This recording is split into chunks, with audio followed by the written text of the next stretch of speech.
Elle riait. Ce rire stupide et dragueur, la tête penchée, que je trouvais charmant autrefois. Mais maintenant, en la regardant de l'autre côté du restaurant, cachée dans une banquette mal éclairée, la moitié de mon whisky avalé, je me rendais compte que ce n'était pas charmant. C'était répété, scénarisé, quelque chose qu'elle utilisait avec quiconque retenait son attention ce mois-ci. Ce soir, cet homme était assis en face d'elle dans un costume bleu sur mesure, sirotant son vin avec assurance, comme s'il la possédait. Bon sang, c'était peut-être le cas. J'avais l'enveloppe à la main. Du papier lisse, des bords nets. À l'intérieur, le document qui allait changer nos devis. Fini de faire semblant.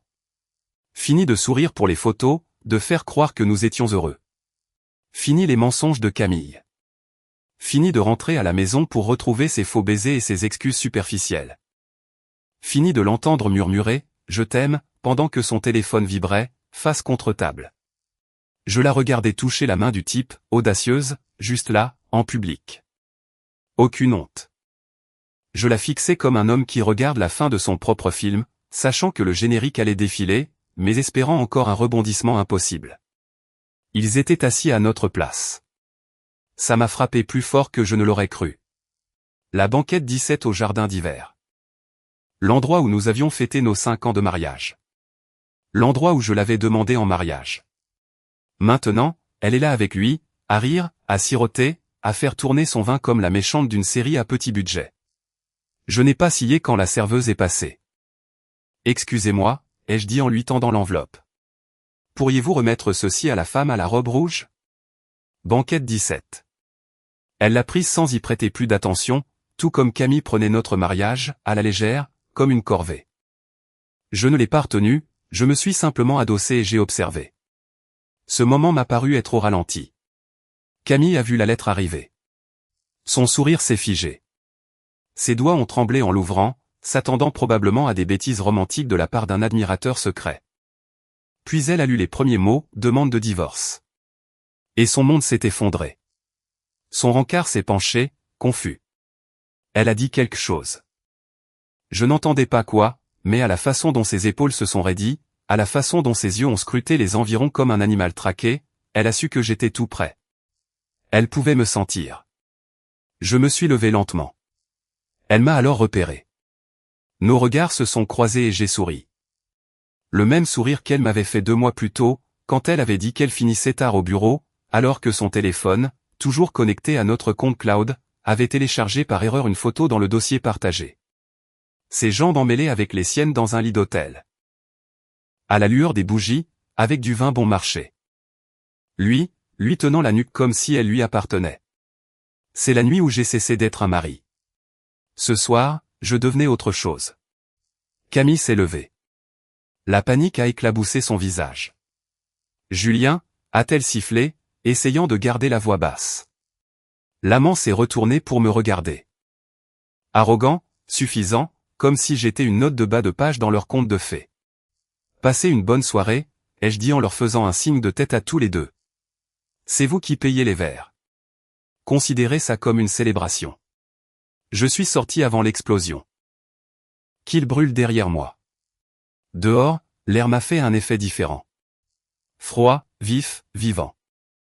J'ai allumé une cigarette, une habitude que j'avais perdue en la rencontrant. C'est drôle comme la trahison vous fait ressusciter des choses que vous aviez enterrées par amour. Mon téléphone a vibré. Un message de Camille, à quoi tu joues, bordel? Je n'ai pas répondu. Elle pouvait crier, pleurer, accuser, déformer la réalité comme elle le voulait, le divorce était réel. Et pour la première fois depuis des années, m'appel était tout autant. Mon téléphone n'a pas arrêté de vibrer de toute la nuit. Camille a appelé, a envoyé des SMS, a laissé des messages vocaux allant des hurlements aux sanglots, jusqu'au silence de mort. Je n'ai répondu à aucun d'eux. Pas parce que je n'en avais pas envie, mais parce que je savais que si j'entendais sa voix, même maintenant, une partie de moi aurait peut-être encore envie de la croire. Et cette partie devait mourir ce soir. J'ai roulé sans but pendant un moment, les lumières de la ville s'étalant sur le pare-brise comme un souvenir flou. J'ai atterri à la plage, celle où nous allions à nos débuts.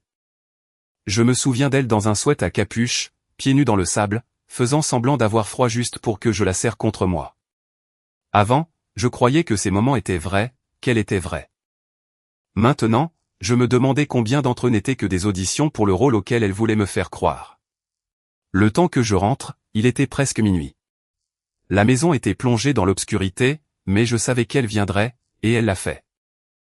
À minuit 41, la porte d'entrée a claqué. Je suis resté sur le canapé. Je voulais qu'elle me trouve calme, immobile, imperturbable. Quelle tempête. Qu'elle fasse son numéro. Tu as complètement perdu la tête, putain, a-t-elle craché, ses talons claquant durement contre le carrelage. Un coup d'éclat en public. Une lettre de divorce au dîner. Tu es sérieux? Je ne l'ai pas regardé. Ton petit ami et toi aviez l'air de bien vous amuser. Ne fais pas ça, Julien. Je ne fais rien. Je te donne juste ce que tu voulais manifestement. Elle a ricané, jetant son sac à main par terre. Tu ne sais même pas ce qu'il se passe. Oh, j'en sais bien assez. J'ai les photos. J'ai les horodatage, les reçus d'hôtel, les soirées tardives qui ne se passaient pas au bureau. Tu me prends pour un idiot? Ses yeux se sont affolés, sa mâchoire s'est crispée. Ce n'est pas ce que tu crois. Ne m'insulte pas. C'était une erreur. Combien de fois? 10, 20? Tous les jeudis et certains vendredis? Ça fait beaucoup d'erreurs, Camille. Silence. Elle s'est finalement assise, comme si elle était à bout de souffle, mais son expression a changé. Froide, calculatrice. Tu n'es pas innocent non plus, Julien. J'ai haussé un sourcil. Ah bon? Éclaire-moi. Tu n'étais jamais à la hauteur. Toujours au travail. Toujours fatigué. Tu as arrêté de me regarder comme si je comptais pour toi. Et voilà.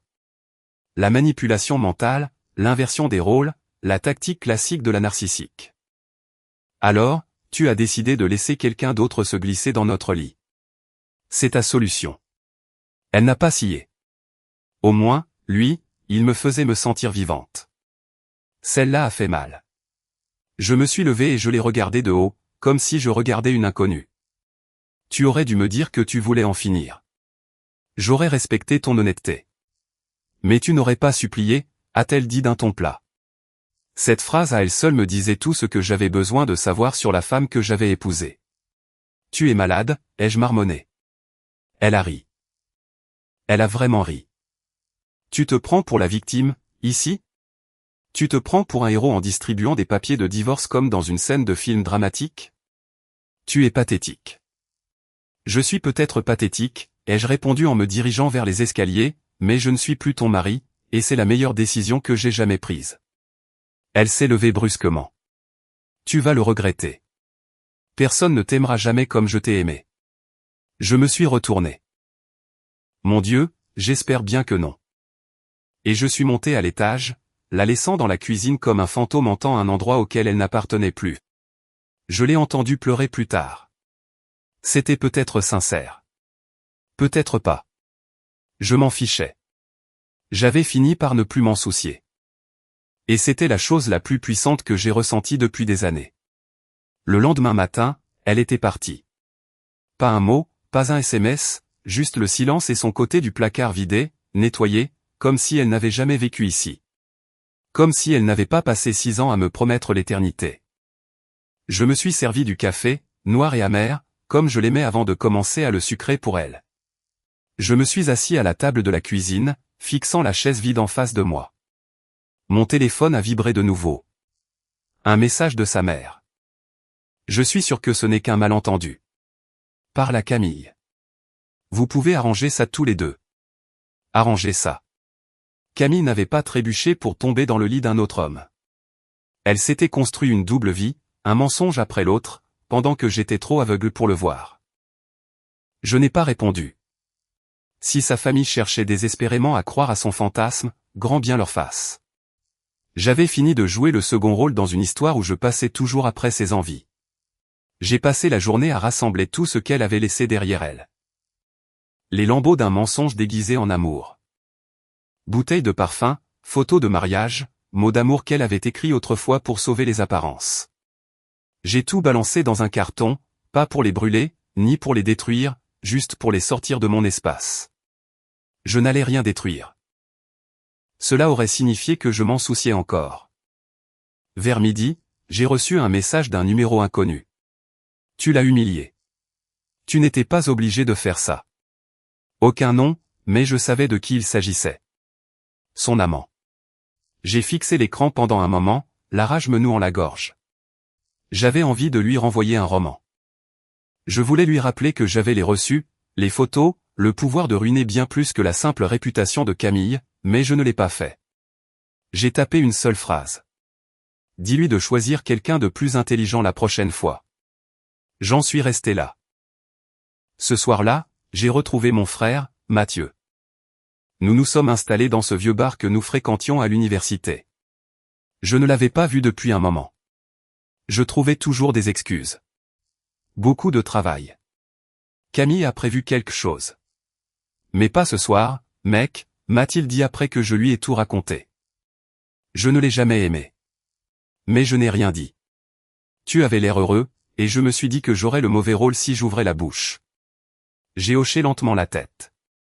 Il fallait peut-être que je me prenne le mur pour enfin voir la vérité.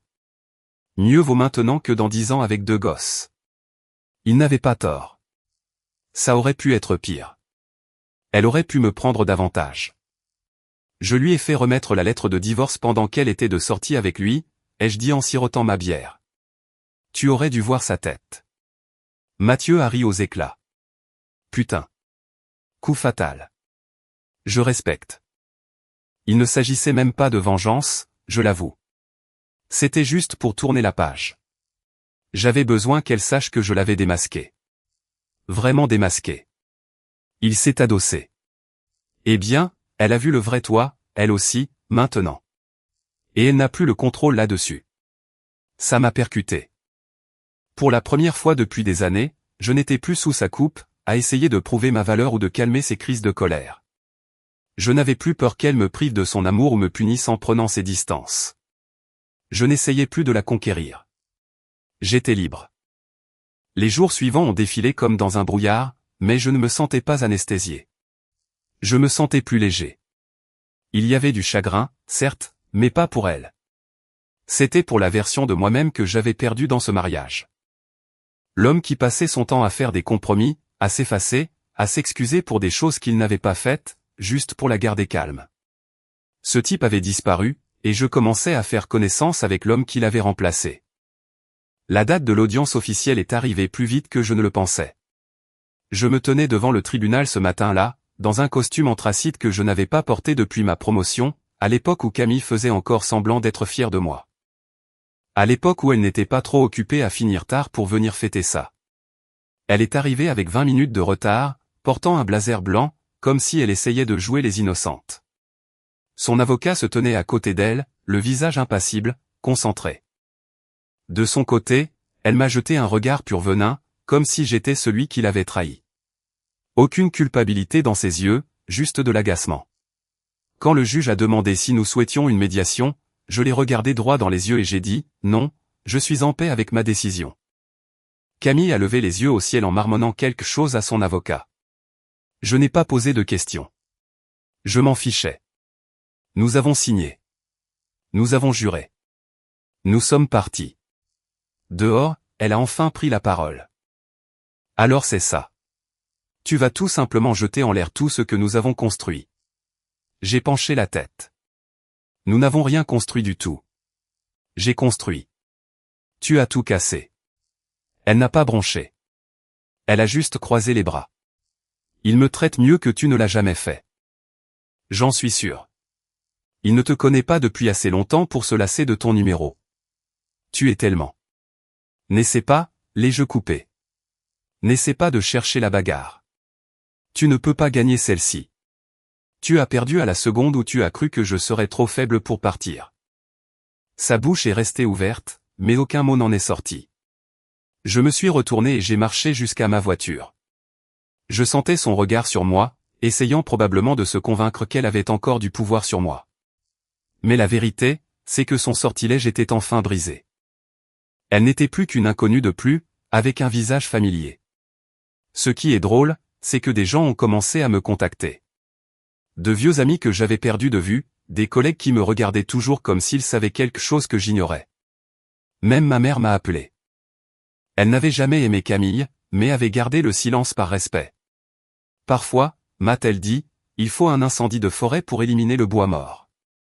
Peut-être que maintenant, tu pourras cultiver quelque chose de meilleur. Cette phrase m'est restée en tête. J'ai recommencé à courir, je suis retourné à la salle de sport comme avant. J'ai retrouvé mon appétit de vivre, et pas seulement pour la nourriture. J'ai mieux dormi, j'ai ri davantage, j'ai même renoué avec quelques personnes d'avant Camille, d'avant les mensonges, d'avant cette impression de marcher sur des œufs, d'avant l'érosion silencieuse de mon âme. Un soir, je me suis retrouvé assis sur le balcon, un verre de whisky à la main, à repenser à tout ça. Non pas avec tristesse, mais avec clarté. Je me suis rendu compte que j'avais été marié à un fantasme, pas à une femme.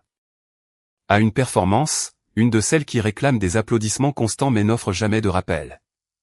Et quand j'ai fini par arrêter d'applaudir, elle s'est tournée vers son public suivant. Mais moi, je n'avais plus besoin de jouer un rôle. J'avais juste à vivre. Et Dieu que ça faisait du bien. Point final. Quelques semaines après le divorce, j'ai reçu un colis à ma porte. Aucun expéditeur indiqué, juste une boîte noire avec mon nom griffonné sur le dessus avec l'écriture de Camille. J'ai failli le jeter directement à la poubelle, mais la curiosité a pris le dessus. À l'intérieur se trouvait un bracelet en argent que je lui avais offert pour nos 3 ans de mariage. Elle le portait tous les jours avant. Elle jurait que c'était le plus beau cadeau que je ne lui ai jamais fait. Maintenant, il reposait au fond de la boîte comme une ordure. Pas de mots, pas d'explication, juste un message, fort et clair, je n'ai besoin de rien qui me rappelle toi. J'ai éclaté de rire. Ce n'était pas de l'amertume. C'était du soulagement. J'ai attrapé le bracelet, j'ai marché droit vers le prêteur sur gage au bout de la rue, et je l'ai vendu sans aucune hésitation. J'ai utilisé l'argent pour m'acheter une paire de chaussures de course flambant neuves, et je me suis réservé un week-end à la montagne. Mon premier voyage en solo depuis des années. La première fois que j'avais l'impression de faire quelque chose d'entièrement pour moi. Le chalet était petit, calme, niché au milieu des arbres qui murmuraient des secrets dans le vent. J'avais apporté un carnet, chose que je n'avais pas faite depuis l'université, et j'ai tout simplement écrit. Pas de la poésie, pas des histoires, juste la vérité. Des pages entières. Une honnêteté laide, sans filtre, brûlante. J'ai écrit sur la première fois où j'ai remarqué que Camille s'éloignait. Sur les dîners d'affaires auxquels elle ne m'invitait jamais.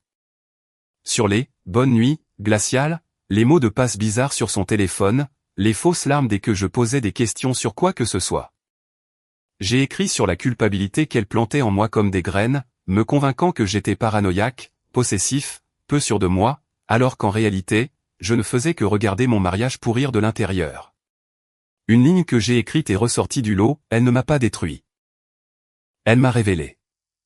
Cette nuit-là, j'ai dormi les fenêtres ouvertes et je n'ai rêvé de rien. Pas de regrets, pas de cauchemar, juste le silence.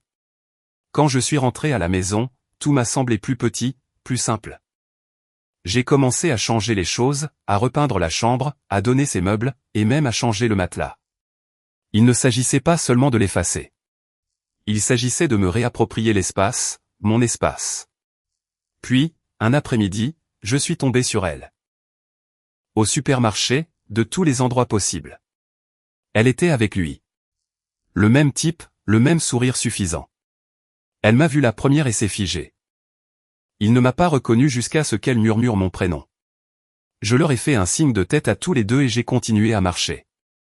Elle m'a interpellé, Julien, attends. Je ne me suis pas arrêté. Elle m'a couru après. Seule.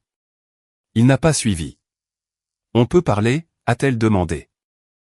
Je l'ai dévisagée. Elle avait l'air fatiguée. Un peu vide. Pourquoi? C'est juste que. Je ne pensais pas que tu tournerais la page si vite. Cette phrase. Cette foutue phrase. Tu m'as quitté bien avant que je te quitte, ai-je répondu. Je ne fais que rattraper mon retard. Son visage s'est décomposé. Il ne me fait pas ressentir ce que tu me faisais ressentir. J'ai haussé les épaules. Alors j'imagine que tu as fait une erreur. Non, ai-je dit en la coupant une nouvelle fois, plus calme que jamais. Tu n'as pas le droit de réécrire l'histoire. Tu as menti. Tu as trompé. Tu as manipulé. Je t'ai donné toutes les chances. Et tu les as toutes brûlées. Va vivre avec ton choix. Elle n'a pas pleuré. Elle n'a pas argumenté. Elle est restée là à se mordre la lèvre, faisant semblant de croire que je pourrais changer d'avis. Je ne l'ai pas fait. Je suis sorti de ce magasin la tête haute, l'âme propre et avec mon dîner pour une personne. Et ça avait le goût de la liberté. Ce soir-là, j'ai reçu un message d'un numéro que je n'avais pas vu depuis des années. J'ai tout appris. Je n'arrive pas à croire qu'elle t'ait fait ça. On se voit un de ces jours? C'était Amélie, mon ex de la fac. Celle qui m'avait échappé. Ou peut-être celle que j'avais laissée partir pour de mauvaises raisons. Nous ne nous étions pas parlé depuis près de 10 ans. Elle était mariée, aux dernières nouvelles, ou peut-être divorcée maintenant. Qui sait?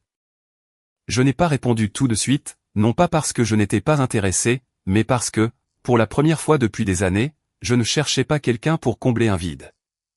J'apprenais à être seul. Les jours qui ont suivi ont été étranges. Paisibles, mais étranges. Mon téléphone est resté silencieux. Plus d'appels de Camille, plus de SMS surprises, plus de drames. Son absence ressemblait moins à une blessure qu'à une guérison. Et puis l'inattendu s'est produit. Une lettre recommandée est arrivée à ma porte. Pas de Camille, mais de son amant, ou plutôt de son ex-amant à présent. Apparemment, elle lui avait menti à lui aussi. Elle lui avait dit que je la maltraitais psychologiquement, qu'elle essayait de me quitter depuis des années, mais qu'elle avait peur. Il avait découvert que tout cela était une invention en lisant ses anciens emails. Elle l'avait décrit comme un plan de secours, au cas où Julien ne céderait pas. Il s'est excusé en un seul paragraphe. Il a dit qu'il ne savait pas et que, s'il l'avait su, il ne l'aurait jamais touché. Je n'ai pas répondu. Pourquoi l'aurais-je fait? Ce pétrin était le leur, maintenant. Plus tard dans la semaine, je suis tombé sur la sœur de Camille, Émilie, à la station-service. Elle s'est approchée de moi prudemment. Julien, je sais que tu n'as probablement envie de n'entendre parler d'aucun membre de notre famille, a-t-elle commencé. Je ne l'ai pas interrompu. Mais je veux juste que tu saches. Je lui ai dit qu'elle détruisait le seul homme bien qu'elle ait jamais eu. Je lui ai dit, le soir où tu as envoyé cette lettre au restaurant, qu'elle l'avait bien cherché. Je l'ai regardé et j'ai vu quelque chose que Camille n'avait jamais eu, des remords.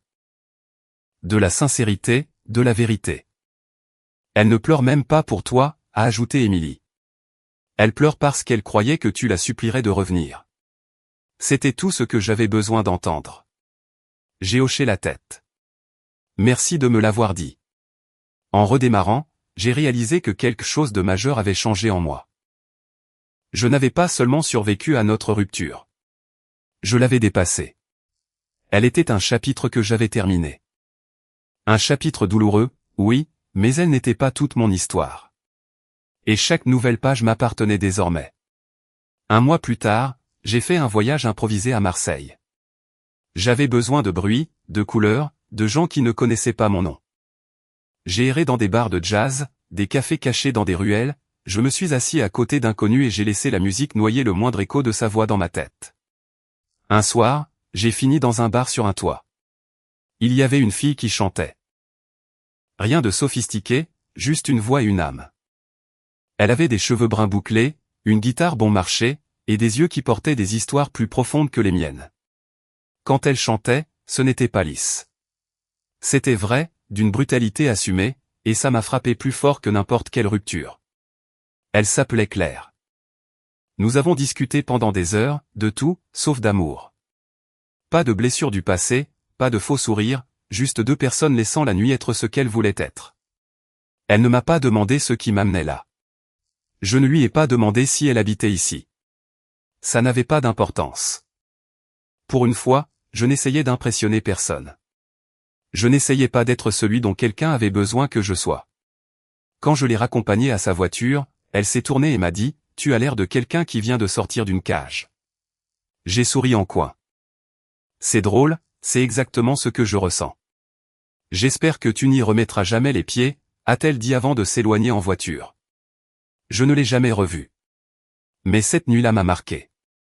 Pas parce que je suis tombé amoureux, mais parce que j'ai enfin su quel goût avait la liberté. De retour à la maison, j'ai fait don de ce qu'il restait des affaires de Camille.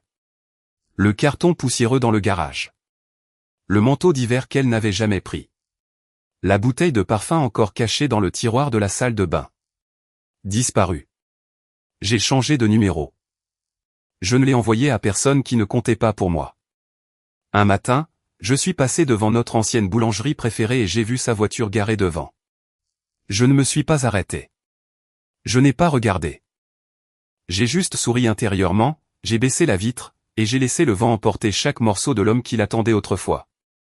Cette version de moi, celle qui mendiait son attention, qui pensait qu'être loyal signifiait tolérer la trahison, est morte au moment où j'ai remis 7 lettres de divorce à la serveuse. Et l'homme que je suis devenu a réappris à respirer. Non pas pour lui survivre, mais pour vivre sans elle. Les mois ont passé. Le silence qui me paraissait autrefois assourdissant était maintenant réconfortant. Ma maison ne semblait plus vide. Elle me semblait être la mienne. Ma routine n'était plus hantée par son parfum ou ses pas. Je ne vérifiais plus mon téléphone en m'attendant au chaos.